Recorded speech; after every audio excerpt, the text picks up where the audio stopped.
What's up, guys? This is your girl Ashley Wells, and yes, this is a new series from my channel called Black Excellence. These topics are literally just from a different range of Black awareness, Black empowerment. Doesn't matter if it's you man or woman. These topics are gonna be exclusively for Black people by a Black woman. Um, so let me get into the first one. One thing that always tripped me out growing up was how evenly racist it was, literally growing up. And the thing was, I do not recommend people raising their children blindly to racism because I didn't even know the treatment I was getting was considered racism. I just thought it was ignorant people. But I had no idea that what I was experiencing was racial profiling as a child within my own damn school. I'm going to put this out there. Like, as I recall growing up, I went to different schools, and majority of them did display racial intent when it came to the kids. So, for example, one thing I do recall is how you're immediately I want to say I remember the first weeks of school in some schools where they would literally put the Black kids towards the back, the light skinned or mixer kids towards kind of the middle, and then the white kids in the front. And I was like, what the now some these were not all classes. Some classes we were all sit together, but it was definitely we were still segregated because majority of Black kids all sat together, and majority of white kids, and you may had a table where we made, but it didn't last long because we were still segregated again.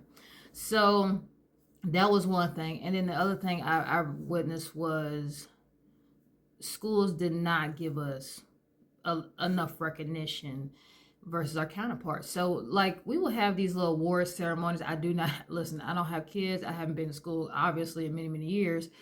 But back then, schools will hold these certificate ceremonies. So it could be like perfect attendance, AB honor roll, character counts, wherever it may have, you would get these little certificates. And I remember clearly where you may have had like two or three little Black kids would get the certificates, but the majority of other kids you already knew was the ones who got them. And the thing was, I was really bothered by that because the only kids who for real got those certificates was the teacher's favorites, quote unquote. But a lot of the other kids did not. And they will work hard and they will do their diligence.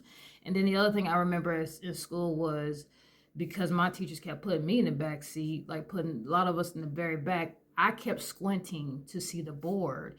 And that made me more, like, okay, I don't want to pay attention then. I don't want to focus on what the what the teacher's doing, and that automatically made me want to put my focus somewhere else because I couldn't see. So what usually happens with that? Well, one, they of course start building you up to that. So as you're becoming more, entertained with what you're trying to learn, you're going to of course lose interest, and you're going to of course find yourself doing other things. So they take that as an advantage because then they'll call your parents and say, okay, well, they're having a hard time keeping up in school. So maybe you need to put them in a slow class. And that's how they get our kids in slow classes. Or if you have a kid to where, because they can't focus, they can't learn, they get frustrated when the teacher is not giving them that time, they start acting out. And then, of course, some teachers are capitalize on that. And then what's the other assumption? Oh, your kid is really having behavior problems. Perhaps you need to get them on medications. And then the other one is glasses. I had perfect vision as a kid. And as I got older, I kept, no matter what school I went to, they kept putting me in the back. And I'm like, I can't see the board. Then I ended up getting glasses. So what happened was they persuaded my mother to get my eyes checked. And when you have your kids get glasses that they don't need at a very young age, it messes up their eyesight. So by the time they get older, they're going to be dependent on glasses. The other issue is when teachers take advantage of having your kids in the slow learner class. A lot of times your kids don't even need that. But mentally, they're teaching your child that, oh, you're slow. Oh, you're not good enough. oh, I'm sorry, you just can't keep up. Then you end up being a cradle to that system. Also, the behavior thing. Your kid is actually was trying to learn, was trying to be efficient in school, but the teacher is preventing them from doing so. So then what happens is your kid end up being doped up on medication because they're pretty much pushing you to as a parent, and then they suggest that your child stays in a certain class or whatever may have you, or give more stability for them to stay remainder in the back area so they don't have to deal with them. But then too, your kids already all doped up on meds and stuff like that.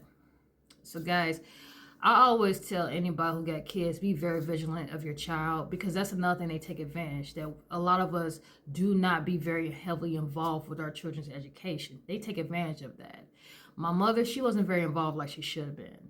And yeah, thank God I was able to hustle and grind and get my way through school, but a lot of kids is not that easy, because I remember there was a lot of kids that was in my group, the slow learners group or whatever may have you, they pushes in.